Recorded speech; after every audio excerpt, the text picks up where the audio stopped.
Here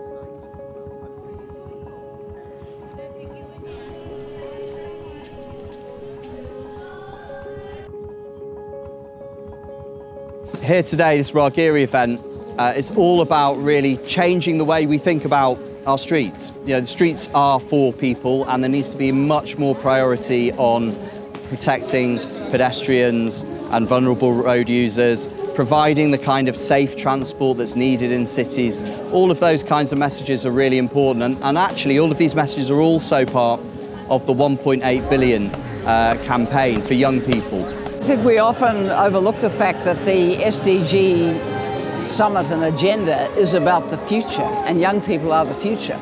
So give a place at the table, listen to the voices, don't just talk about people, engage with people, hear what their priorities are. I think that's the message. The global movement for 1.8 billion young people for change is really critical at this point, because the change makers are youth and the sufferers are also youth. Both of them are youth. We know that the youth are the major victims of the road traffic deaths, also pollution, both. If the youth is educated, it will be more empowered.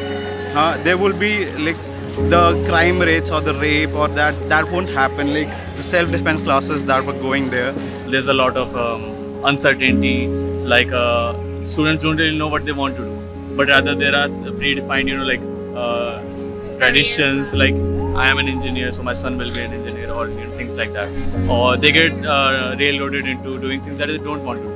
The awareness as well, like youth say they do, pride parade or, like campaigns, awareness. I think, basically when there's an issue, there's always this deep layers to it. There's a grassroots level where, we should pick up from there. Education, we picked up from grassroots level. Poverty, we picked up from grassroots level. Why not this? Those are the kind of things that organization like us does outreach and advocacy for youth to also be aware of what is a more sustainable environment. And I think this message of sustainability, sustainable public spaces, sustainable environment, relationship with nature, all of this needs to be given to youth. There are 1.8 billion adolescents and young people around the world. That is a massive number. So people say that about 50% of the world's population is currently under the age of 30. But young people are not actually represented in decision-making spaces. We don't get to make decisions about health, about law, about policies, about economics, and that's what needs to change. We're extremely delighted to bring the 1.8 to the street and the community where it belongs.